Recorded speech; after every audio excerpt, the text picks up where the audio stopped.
Infertile, divorced, failure. The words glowed on a 10-foot screen at my sister's wedding reception. 200 guests laughed. My father smiled and said, "Just a joke, sweetheart." My mother swirled her wine like she was watching dinner theater, and my sister, the bride, leaned into her microphone and said, "Don't laugh too hard, she might actually cry." I didn't cry. I picked up my phone, typed one word, "Begin." And the room went so silent you could hear the ice cracking in my mother's glass. What happened next didn't just ruin the party. It dismantled 16 years of lies, and the family reputation built on top of them. Before I go on, please take a moment to like and subscribe, but only if you genuinely connect with this story. And drop a comment. Where are you watching from, and what time is it there? My name is Thea. I'm 34 years old. Now, let me take you back to 4 weeks before the wedding, the night I got the phone call that started everything. It's 11 p.m. on a Thursday. I'm at my desk in Richmond, finishing elevation drawings for a historic courthouse renovation. Coffee's cold, back aches. Normal Thursday. My phone lights up. Unknown number. Virginia area code, but not Richmond. Somewhere smaller. Somewhere I used to know. I answer. "Ms. Linden?" A woman's voice. Careful. Professional. "My name is Dolores Vargas. I'm a nurse at Shenandoah Hills Care Center. Your grandmother asked me to call you." My hand tightens around the phone. Grandma Ruth, 84 years old. The only person in my family who ever made me feel like I belonged in it. "She's scheduled for hip replacement surgery in 3 weeks, Dee says. Her health is stable, but at her age, there are risks. She's been asking for you." I close my eyes. 2 years since I last saw her. I'd snuck into the facility on a Tuesday afternoon when I knew my father wouldn't be there. We sat together for 40 minutes. She held my hand and told me about her garden. Then a staff member mentioned my visit to my father's office, and Harold Linden made sure the front desk had instructions. Thea is not on the approved visitor list. "There's something else," Dee says.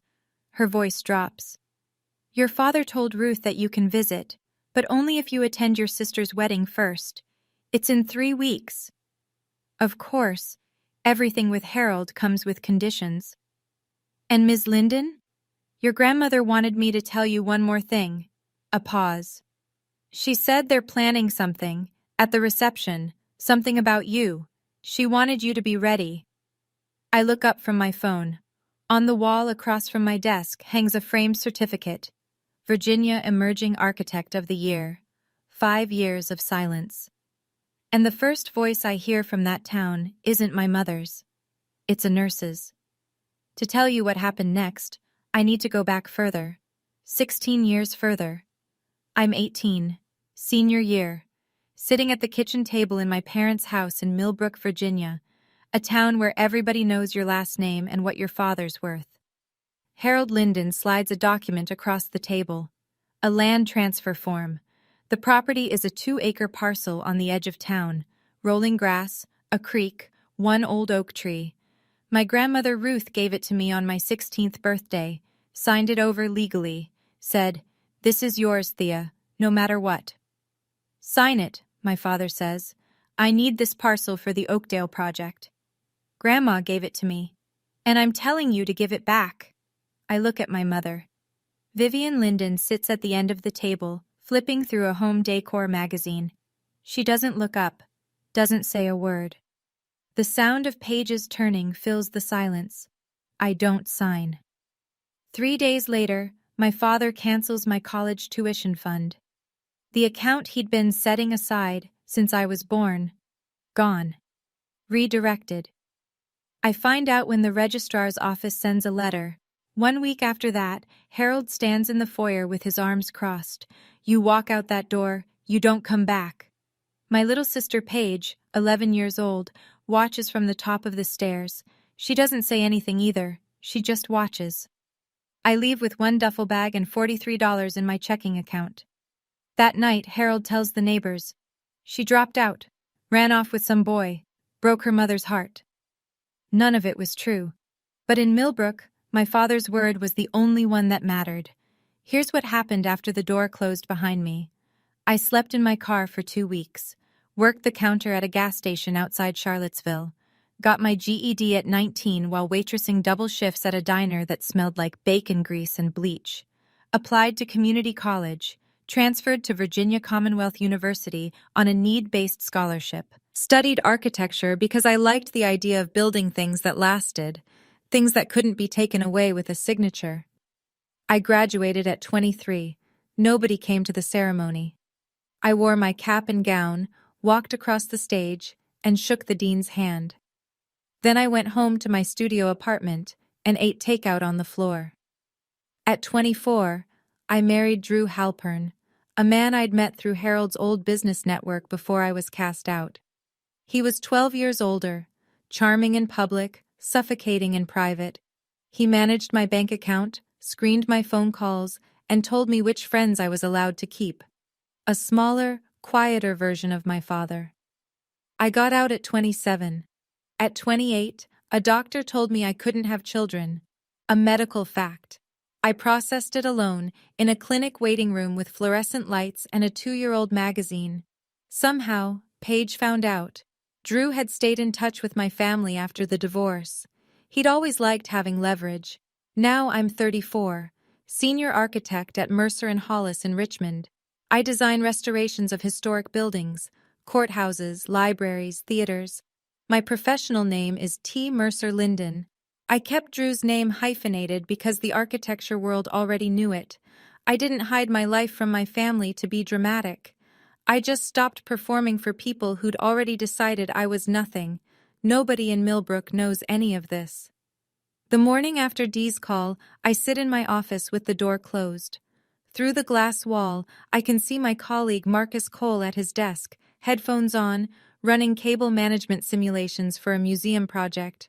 Marcus is 36, ex-Army IT, and the most unflappable person I've ever met. He's also the closest thing I have to family. I call Dee back. How bad is the surgery risk? At 84, with her bone density, the surgeon said there's a real chance of complications. She's strong, but she's not young. Dee pauses. She cries your name some nights. She keeps your letters under her pillow.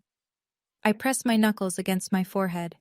My grandmother, hiding my letters under her pillow like contraband. Because in that family, loving me is something you have to do in secret. I have 2 options.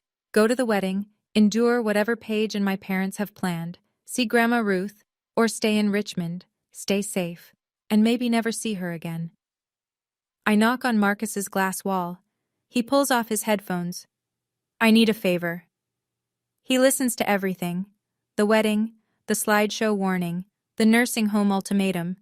When I'm done, he leans back and says, "If you go with a plan, not with hope." I know. And you're going. She's 84, Marcus. She might not make it through surgery. He nods, doesn't argue. Then we make sure you're not walking in blind. That night, I book a hotel in Millbrook for the wedding weekend. I pull out a dress I bought myself, navy blue, well-cut, professional. Not the one my mother will try to hand me. Marcus said, "Go with a plan," so I started making one. And for the first time in 16 years, I was glad my family underestimated me. 3 weeks before the wedding. Harold requires a family dinner. His condition before he'll clear my name at the nursing home front desk. So I drive 2 hours to Millbrook. The house hasn't changed. White columns, manicured lawn, American flag by the door.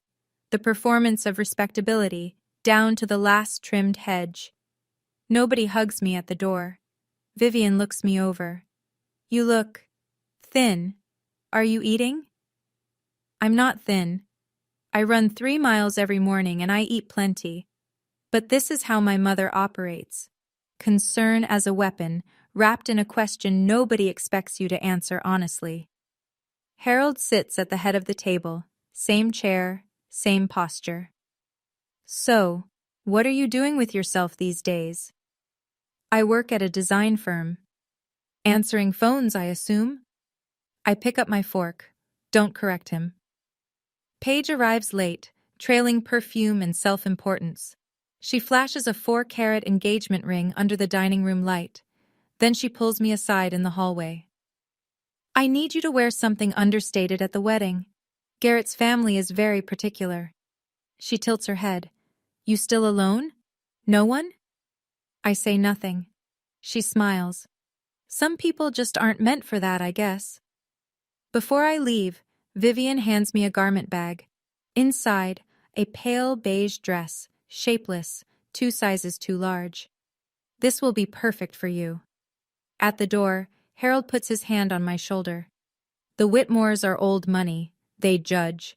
One wrong move and this deal dies. Don't embarrass us.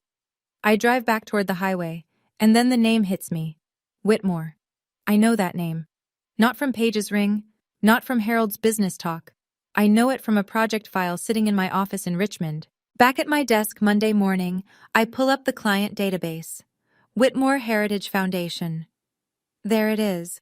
Our firm has been contracted for the Millbrook Heritage Restoration Project, converting a Civil War-era textile mill into a community arts center. The foundation is funding the entire thing. The client contact, Eleanor Whitmore, chair of the foundation, Garrett Whitmore's mother. I've been the lead architect on this project for 6 months. We've exchanged dozens of emails, 3 video calls. She knows my work, my design philosophy, my project timeline. She knows T. Mercer Linden. She does not know my face. We've never met in person. I sit with this for a long time. I don't plan to use it. I'm not Harold. I don't weaponize connections, but I file it away. If everything falls apart in Millbrook, I am not a stranger to the most powerful family in the room. That evening, Marcus does his own research. He calls me at 9. The reception venue, Millbrook Country Club. They've hired a local AV company to run a projector and sound system. Slideshow, toasts, the usual. And guess what? The AV company is short-staffed. They just posted looking for a freelance tech for the event. Marcus. I already applied. Got a call back in 20 minutes. You don't have to do this. Thea, you're walking into a room where your family has already loaded a weapon. I'm just making sure you have access to the safety switch. By Wednesday, Marcus is confirmed as a freelance AV technician for the Whitmore Linden wedding reception. He'll have direct access to the projector system, the USB inputs, and the soundboard. I prepare a short presentation. Not an attack, just the truth. Photos, degrees, awards, my actual life. Title slide, The Real Thea Linden. I save it to a USB drive and hand it to Marcus on Thursday. You're not going to war, Thea, he says. You're going to a wedding. But if they fire the first shot, you'll be ready to fire the last. 1 week before the wedding. Harold clears my name at the front desk. 30 minutes, supervised. Vivian will accompany me. Shenandoah Hills smells like hand sanitizer and boiled vegetables. Vivian parks herself in a chair in the hallway, already texting. She doesn't come in. Grandma Ruth is smaller than I remember. Her white hair is thinner, her hands shake. But her eyes, those sharp, knowing eyes, haven't changed. She grabs my hand the second I sit down. Let me look at you. She studies my face. You're healthy, you're strong, I can tell. I'm good, Grandma. Don't let them break you again. Her grip tightens. You're the strongest one in this family. You always were. She reaches under her pillow and pulls out a small envelope. Dee helped her hide it from the staff Harold pays to keep tabs. Inside, a photocopy of a property deed. The 2-acre parcel. My name, clear as day. That land is yours, Ruth says. It always was. Your father never got it transferred. He's been furious about it ever since. I stare at the document. For 16 years, I assumed Harold had found some legal way around my refusal, some technicality, some forged signature. He hadn't. The land was still mine. He tells people it's part of Linden Properties, Ruth whispers, but it's not. He never had the right. A knock on the door. Vivian's voice clipped. Time's up! I fold the envelope into my jacket pocket. I lean down and kiss Ruth's forehead. "That's my girl," she murmurs. I walk out past my mother, who doesn't ask how Ruth is doing. She checks her lipstick and her phone screen and says, "Let's go, I have a fitting." I leave the nursing home with two things: a grandmother's blessing and proof that my father had been lying about more than just me. 6 days before the wedding, my apartment in Richmond. Marcus sits on my couch with his laptop open. On the screen, the slideshow I've built. Slide 1. A photo of me in my cap and gown at graduation. Alone. Smiling anyway. Caption: "No one came to my graduation, I went anyway." Slide 2. My architecture license, framed on my office wall. Licensed architect, Commonwealth of Virginia. Slide 3. Me on a job site, hard hat on, blueprints in hand. Senior architect, Mercer and Hollis. Slide 4. The award plaque. Virginia Emerging Architect of the Year. Slide 5. A simple text screen. White letters on black.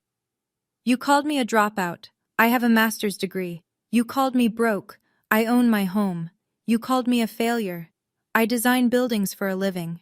Marcus scrolls through, nods.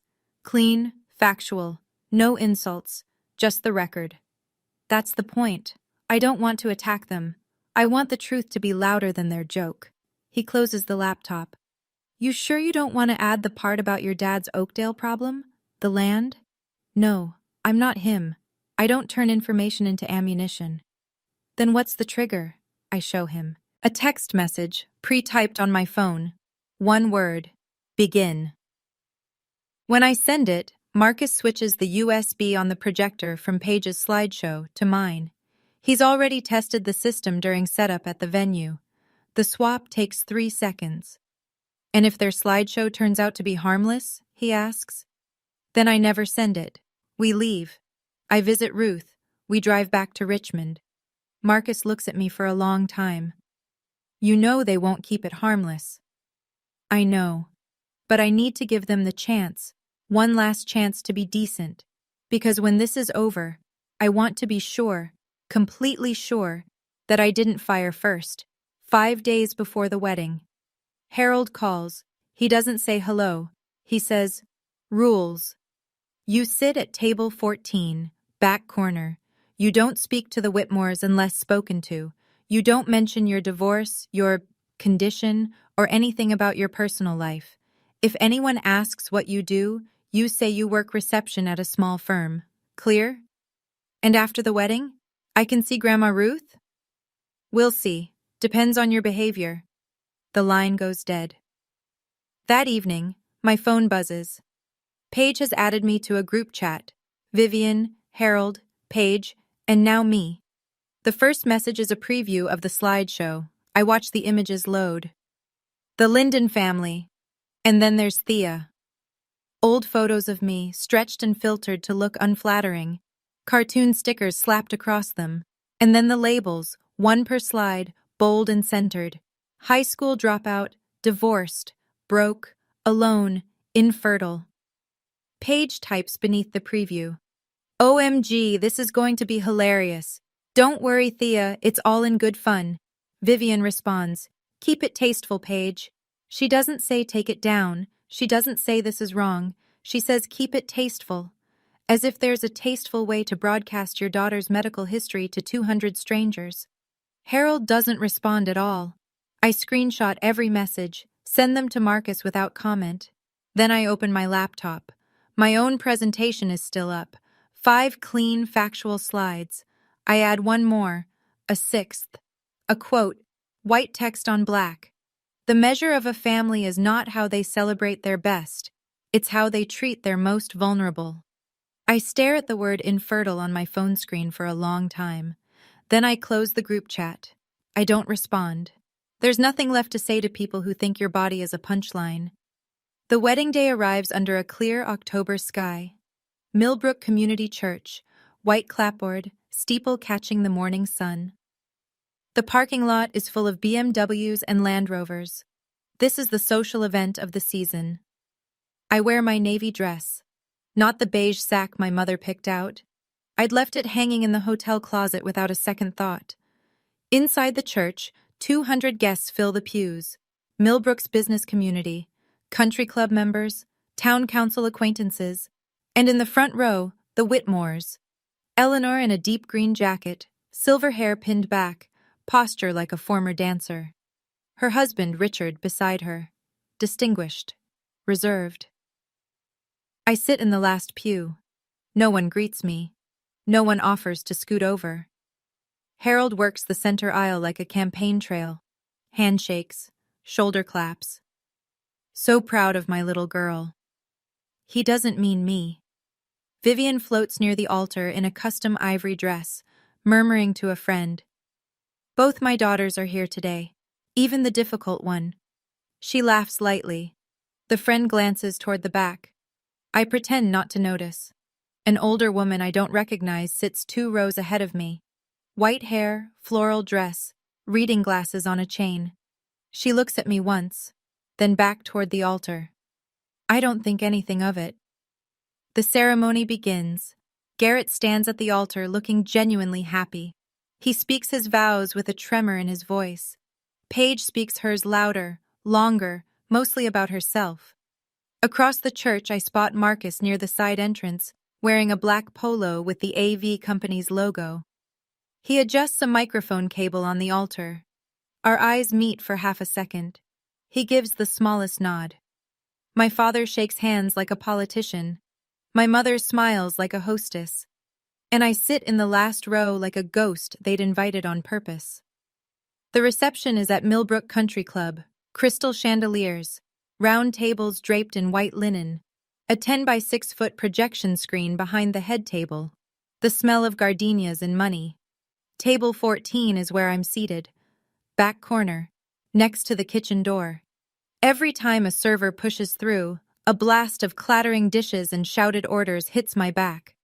My table mates are distant cousins who've clearly been told nothing about me, and an elderly couple who spend the entire appetizer course discussing their recent cruise. A woman across the table leans in. "And what do you do, dear?"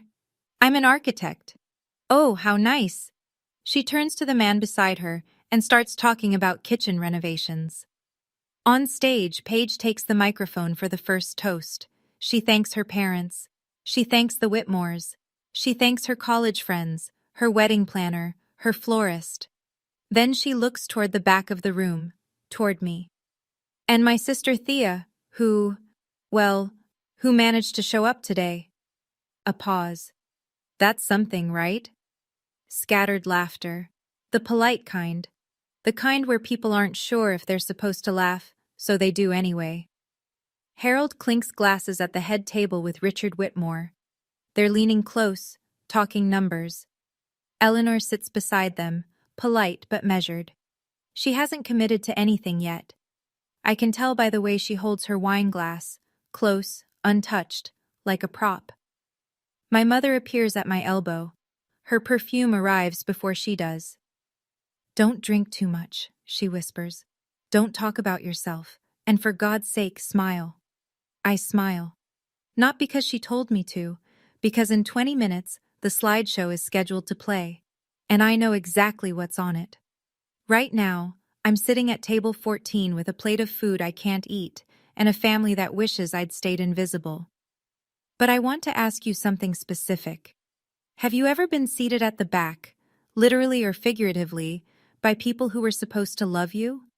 Not the kind of exclusion you question, the kind you're told is normal. Tell me in the comments.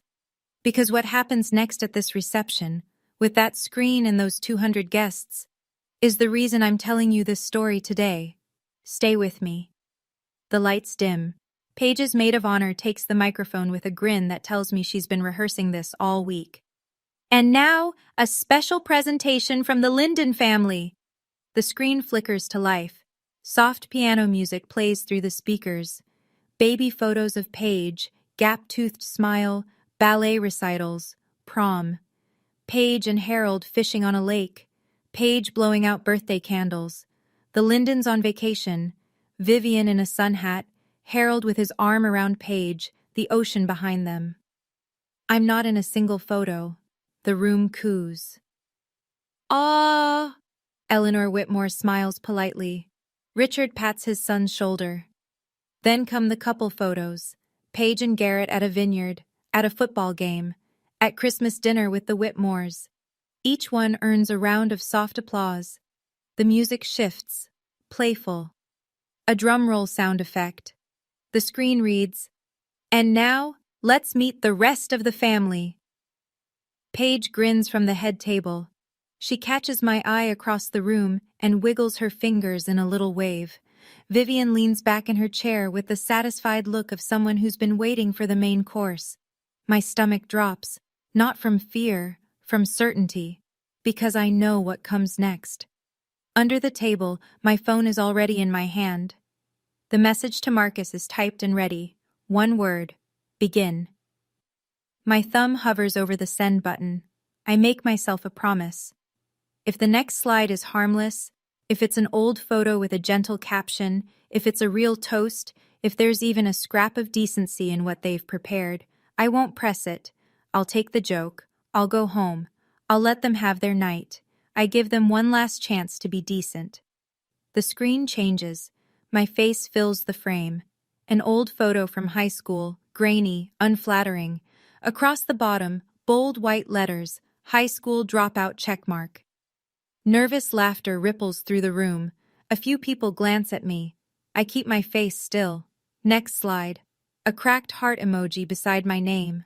Divorced. The laughter grows. Louder now, the kind that feeds on itself. Next, an animated cartoon of an empty wallet flapping open. Broke. Someone at table 6 snorts into their champagne. Next, a photo of a single place setting. One chair, one plate. Alone. Paige is laughing from the head table. Vivian sips her wine, watching the room like she's scoring the performance. Then the final slide loads. A clip art baby with a red X stamped across it. Infertile. The word fills the 10-foot screen. For a moment, the room goes quiet. The shocked kind. The kind where people realize they've been laughing at something they shouldn't have. Then a few more laughs break through. Uncomfortable, herd following. Paige leans into the microphone. "Don't laugh too hard. She might actually cry." Vivian swirls her wine. Half smile, eyes on me. Harold catches my gaze from the head table. "Just a joke, sweetheart. Lighten up." Eleanor Whitmore is not laughing. I see it clearly from across the room. She sets her glass down on the table with a quiet click. Her jaw tightens. She looks at Harold, then at the screen, then at me. I feel the blood rush into my face. My hands shake. My vision narrows to one word on that screen. Infertile. My medical history. My private grief. Projected for 200 strangers to laugh at. That was the line. And they didn't just cross it. They broadcast it in 10-foot letters. I look around the room. 200 faces. Some laughing. Some looking away. Some pretending to check their phones because they don't know where to put their eyes. Paige is beaming. This is her favorite part of her own wedding. Not the vows, not the first dance, but this. Watching me sit in the wreckage of my own humiliation. Vivian raises her glass slightly. A silent toast to her own cruelty. Harold has already turned back to Richard Whitmore, resuming their conversation as if nothing happened. As if putting infertile on a screen for 200 people is the social equivalent of a knock-knock joke. I look down at my phone. The message is still there. One word. Begin. I think about Ruth, about her hands shaking when she gave me that envelope, about the way she said, "Don't let them break you again." I'm not breaking. My thumb presses send. 3 seconds pass. The slideshow freezes.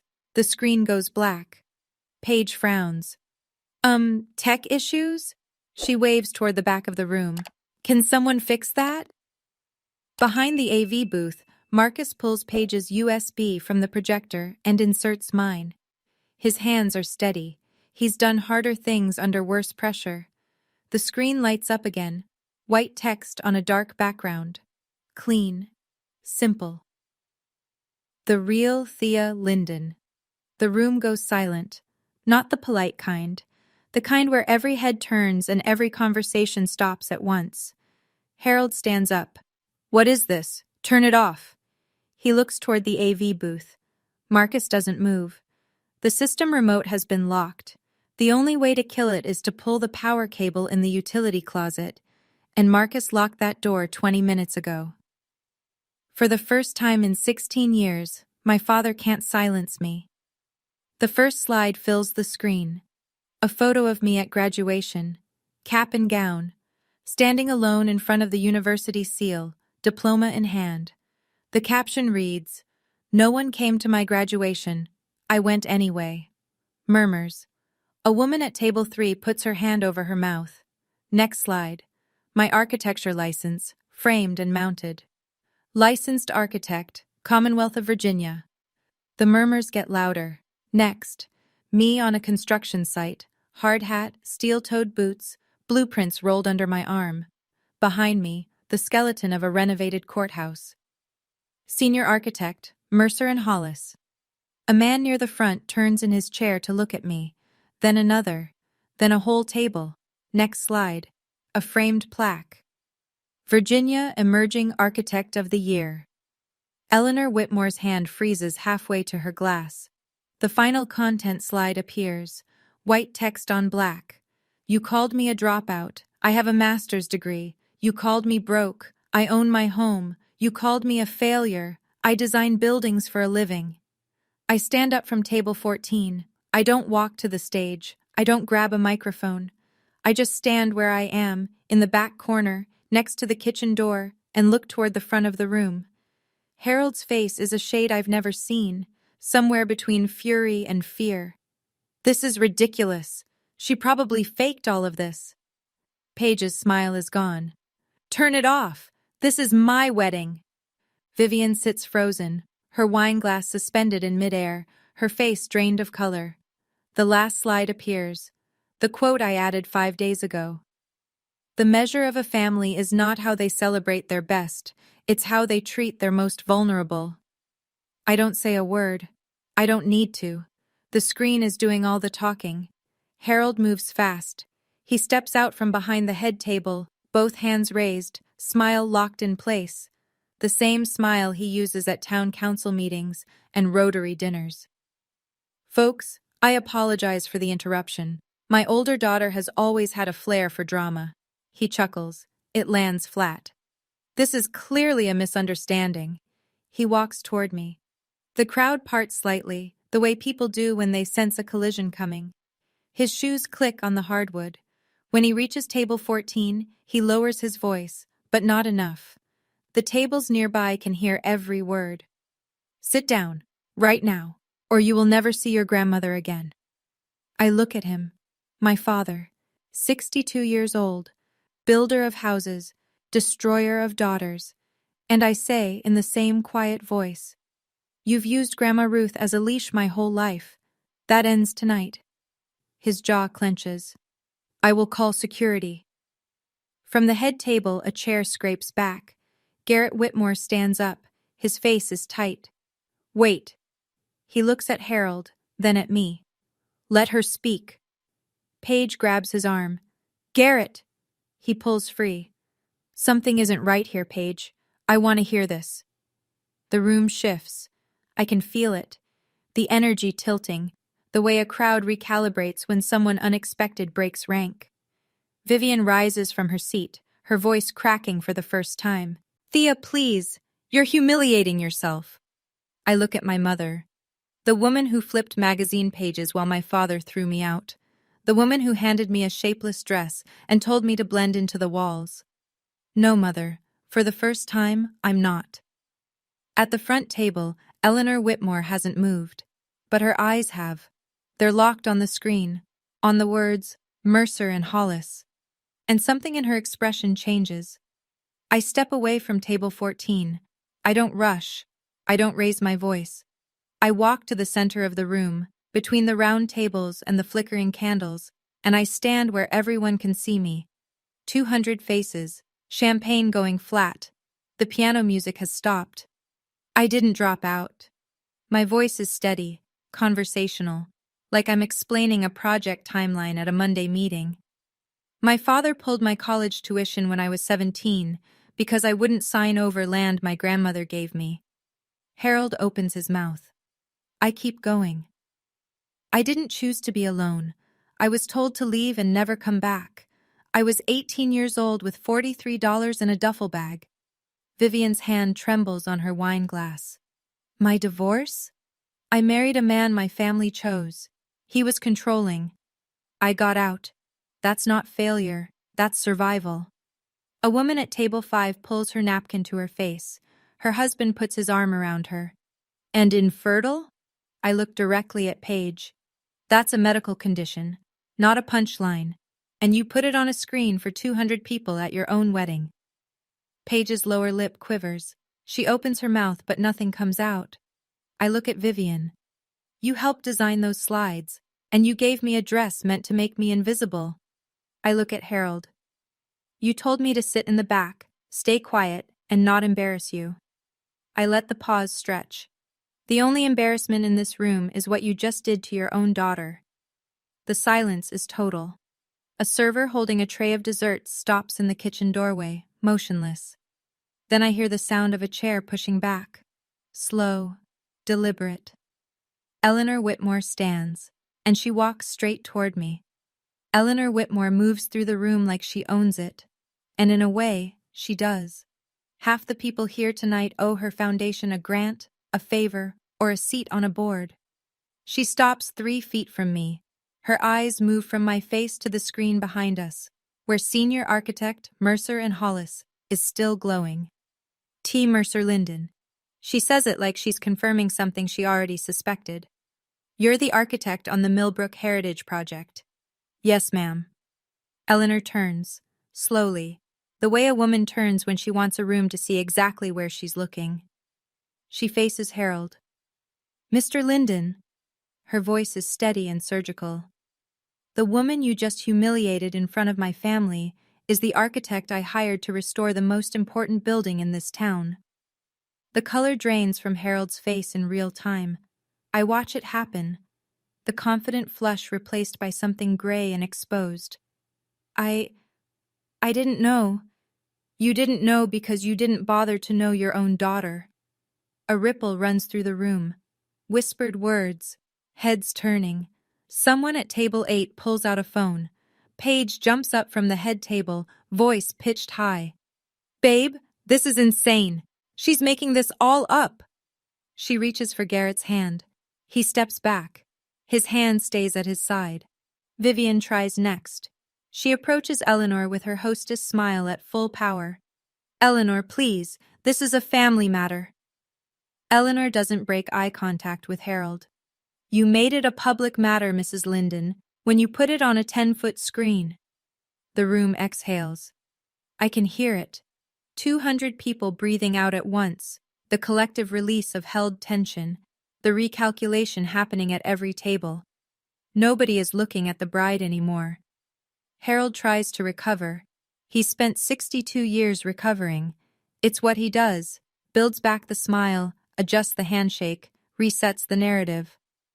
Eleanor, let's not overreact. He puts on his country club voice. Warm, reasonable, man to man. Except she's not a man, and she's not buying it. It was a silly joke. You know how families are.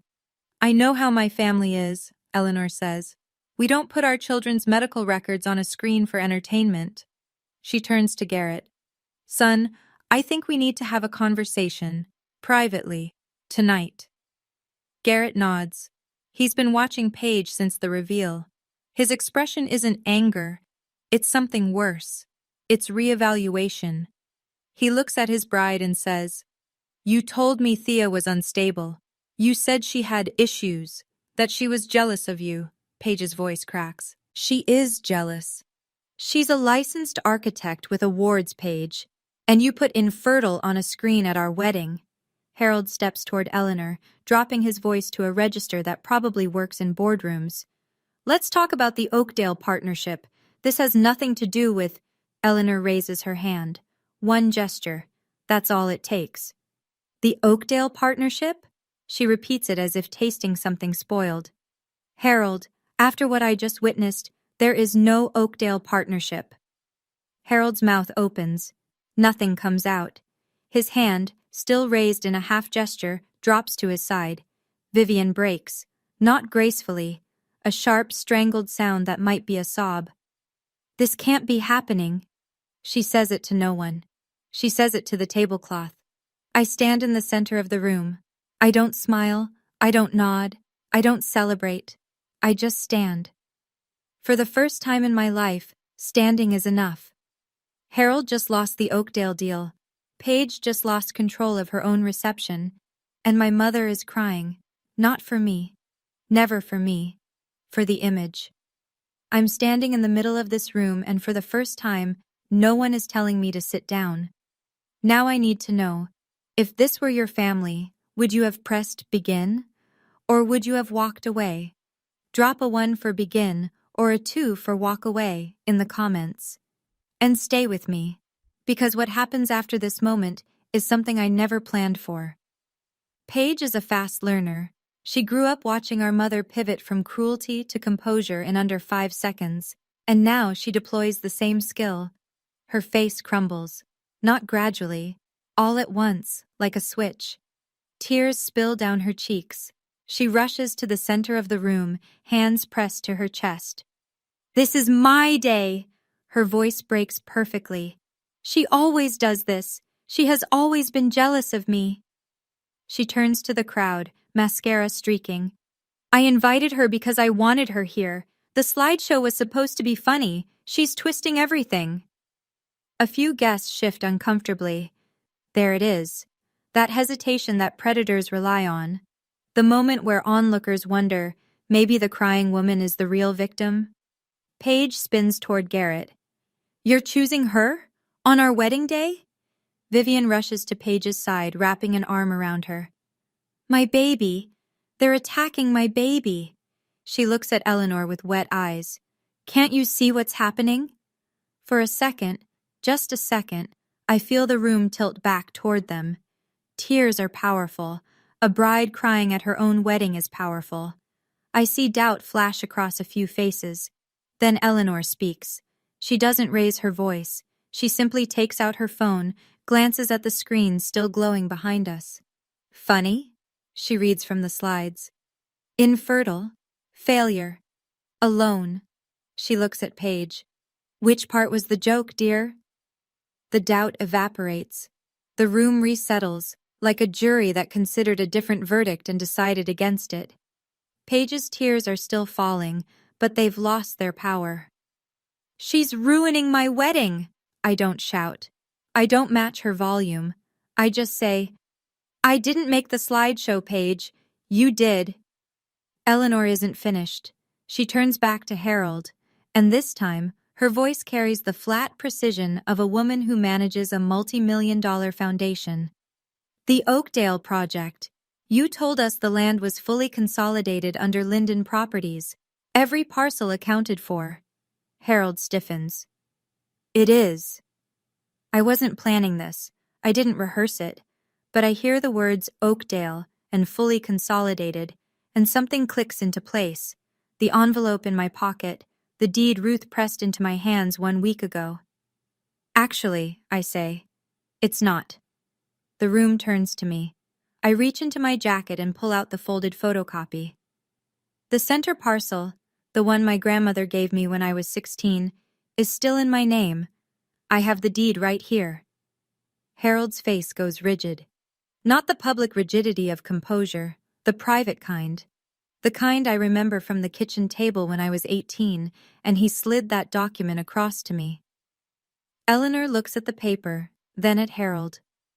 You were going to build on land that belongs to your estranged daughter, without her consent, without telling us? She was supposed to sign it over years ago. I was 18. You tried to force me. I said no. You threw me out. I fold the deed and put it back in my pocket. And you've been telling people the land was yours ever since. Richard Whitmore stands for the first time.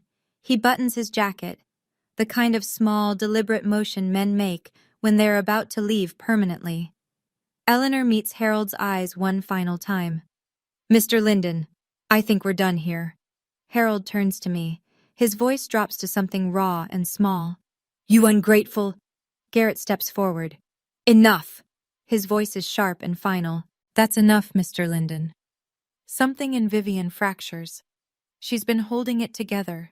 The smile, the posture, the hostess mask, for the better part of 40 years. But the Whitmores are walking away. The deal is dead. And the room is looking at her family the way she's spent her entire life, making sure they never would. She turns on me. The polish is gone. The magazine-flipping, wine-swirling composure, gone. You think you're better than us now? Her voice is shaking. You think your little slides change anything? You were nothing. You had nothing when you left this house.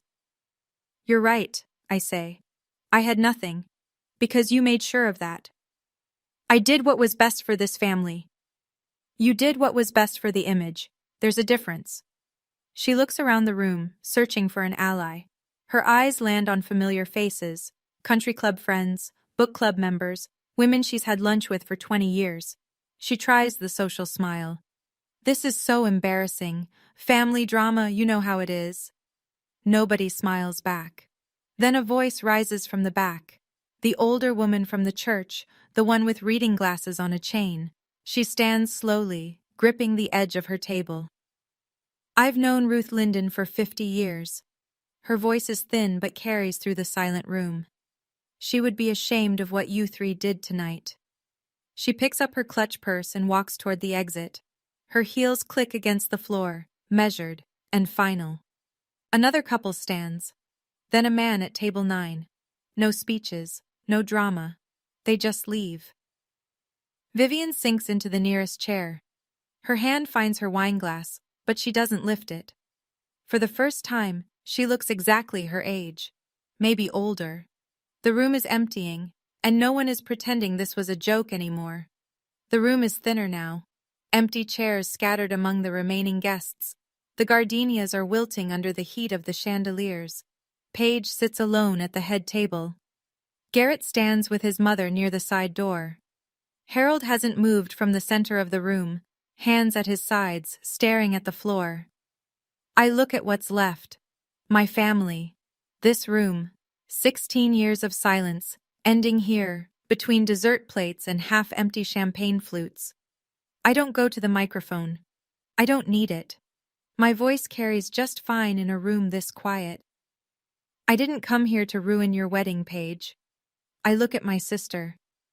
I came because Grandma Ruth asked me to, because even after everything, she still believes this family can be better. Paige's head drops. I don't hate any of you. I look at Harold, at Vivian. But I am done being your punchline. I'm done earning the right to exist in this family. Harold's eyes finally lift to mine. They're red. I've never seen that before. If you want me in your life, it starts with respect. Not conditions, not performances. Respect. I pick up my clutch from table 14. I straighten my navy dress, the one I bought myself. And if you can't do that, then this is goodbye. I walk toward the exit. Past Harold, he doesn't look up. Past Vivian, she's staring at the tablecloth. Past Paige, she turns her face away. At the door, a voice stops me. Ms. Linden? I turn. Eleanor Whitmore is standing near the coat check. Her green jacket is already on. Her car keys are in her hand. Monday morning. My office. We have a project to finish. I nod. She nods back. And I walk out into the October night. The parking lot is half empty. Most of the early leavers are already gone. I sit in my car with the engine off, hands on the steering wheel, staring at the country club entrance. A tap on the window. Marcus, still in his AV company polo, holding 2 gas station coffees. I unlock the door. He slides into the passenger seat and hands me one. You okay? No. I wrap both hands around the cup. But I'm better than I've been in years. We sit in silence for a while. Through the windshield, I can see figures trickling out of the club. Couples walking fast. A man loosening his tie. Nobody's laughing. My phone buzzes. Garrett. I'm sorry for what my wife's family did. Paige and I need to talk. I don't know where this goes. Another buzz. D. Your grandmother saw everything. Someone's niece was live streaming the reception to a family group chat. Ruth watched the whole thing. She's laughing. She says, "That's my girl." I close my eyes. Ruth, in her nursing home bed, watching her granddaughter stand up in a room full of people who tried to make her invisible. Laughing. Proud. One more. Eleanor Whitmore. I've informed my team about the Oakdale land situation. Harold will not be building on your property. We'll find another partner for future development. I type back to Eleanor. Thank you. To Dee. Tell her I love her. To Garrett. I'm sorry too, for all of it. I don't respond to Harold, or Vivian, or Paige. There's nothing to say that wasn't said in that room. Marcus starts the car. Where to? Hotel, then home tomorrow. He pulls out of the parking lot.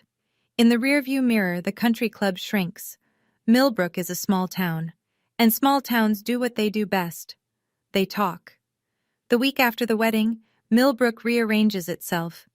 I hear this secondhand, from Dee mostly, and from Marcus, who has a talent for monitoring small-town Facebook groups.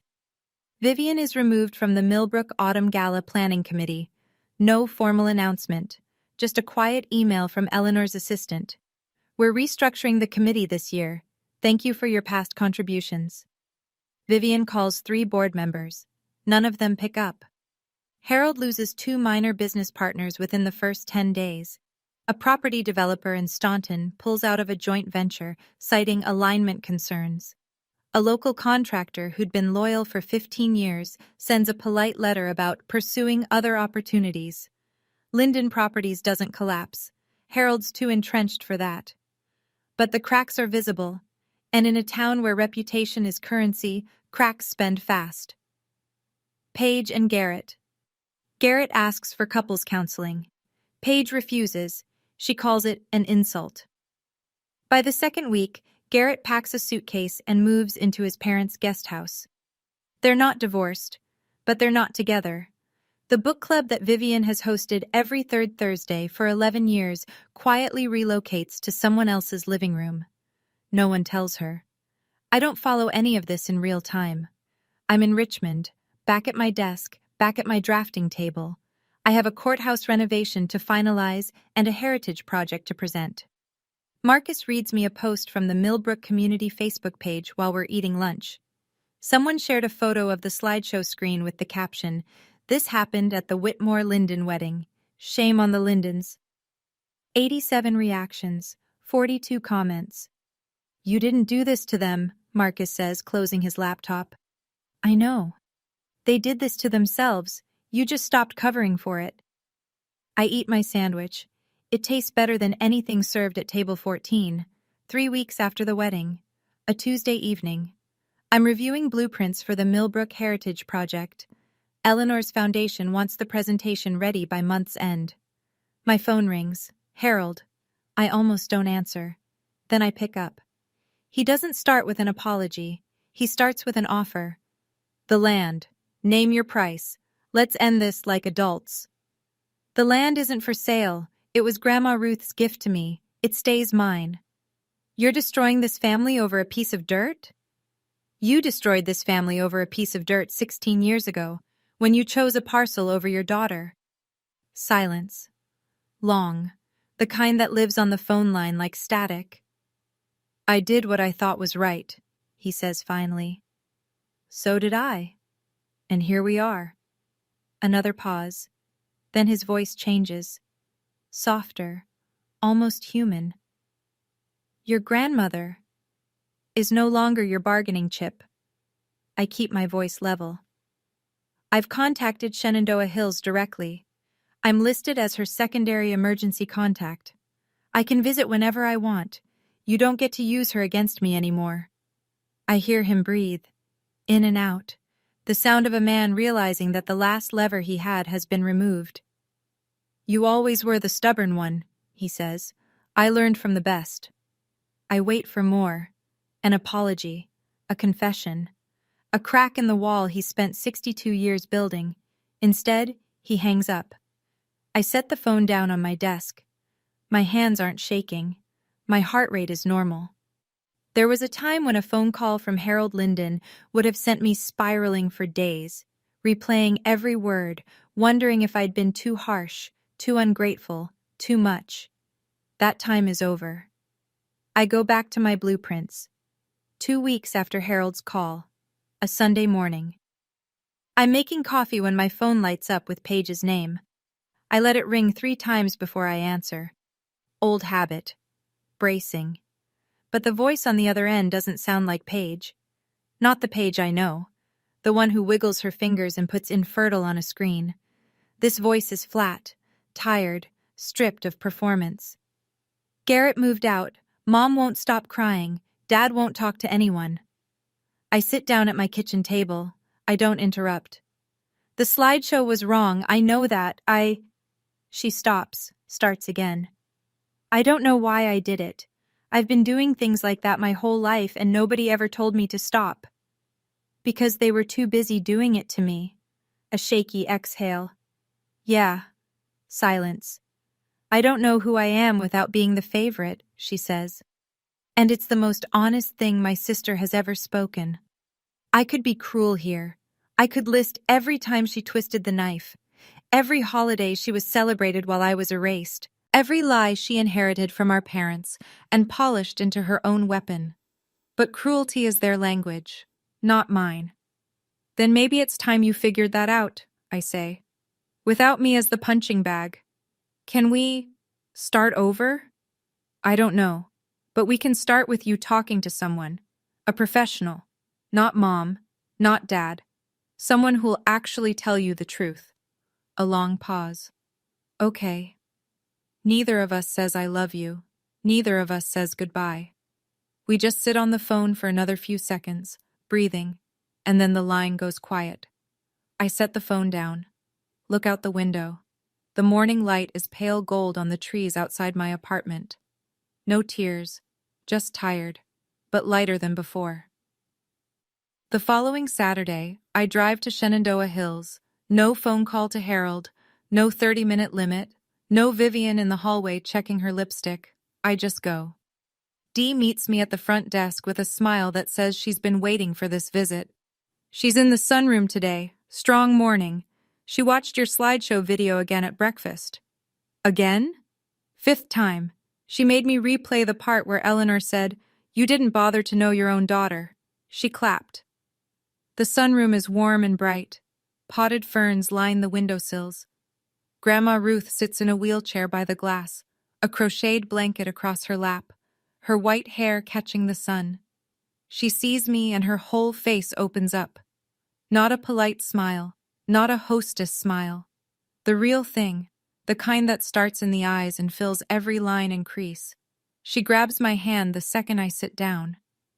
"You stood up," she says. "In that room full of people, you stood up." "You taught me how, Grandma." She squeezes my fingers. "Now, tell me about your buildings. Tell me about your life. We have time."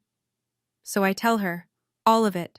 The GED, the diner shifts, college, the first project I designed, a small library in a town nobody's heard of, the courthouses, the awards, the apartment with the drafting table by the window. She listens to every word, asks questions, laughs at the parts where I slept in my car and ate cereal for dinner 3 nights a week. Nobody knocks on the door. Nobody says time's up. Outside the window, an oak tree spreads its branches across the lawn, old, knotted, rooted deep, like the one on the land Ruth gave me when I turned 16. Some things can't be signed away. 3 months later. I'm at my desk in Richmond, Monday morning, coffee in hand. On the wall, a new framed print of the Millbrook Heritage Project rendering, the textile mill as it will look after restoration. Red brick, arched windows, a courtyard open to the sky. Eleanor's foundation approved the final design last week. Next month, I present it to the Millbrook Town Council. I'll stand in front of the same people who watched me get humiliated at a wedding and show them what I'm actually building. The land, my 2 acres, stays untouched. I haven't decided what to do with it yet. Sometimes I think about a small house, something simple. A porch where Ruth could sit and watch the creek. Maybe someday. Ruth's surgery went well. Hip replacement, no complications. She's in physical therapy now, walking with a frame, complaining about the food. I visit every 2 weeks. We talk about her garden, my projects, the weather, and nothing about Harold. It's peaceful. Harold hasn't called again. Vivian sent a single text message. I'm sorry. 2 words, no follow-up. I read it. I didn't respond. I'm not ready. I may never be. That's allowed. Paige started therapy. Garrett moved back in a month ago, on the condition they continue counseling. Dee told me Paige visited Ruth at the nursing home last week, first time in over a year. She brought flowers. Ruth said Paige looked different, quieter. I don't know what that means yet, but it's something. Marcus and I are working on a new project together, a historic schoolhouse in the Shenandoah Valley. Small budget, big heart, the kind of work that reminds me why I chose this career. I eat breakfast alone most mornings. Coffee, toast, the news. But alone isn't the same as lonely. I learned the difference when I stopped sitting at table 14. This morning I stand in front of my bedroom mirror. Navy blazer, white blouse, hair pulled back. On my dresser, the invitation to the Millbrook Town Council presentation. My name printed in clean black type. Thea Linden, AIA, Senior Architect. Not T. Mercer Linden. Not Drew's name. Not a hyphenation for professional convenience. Just mine.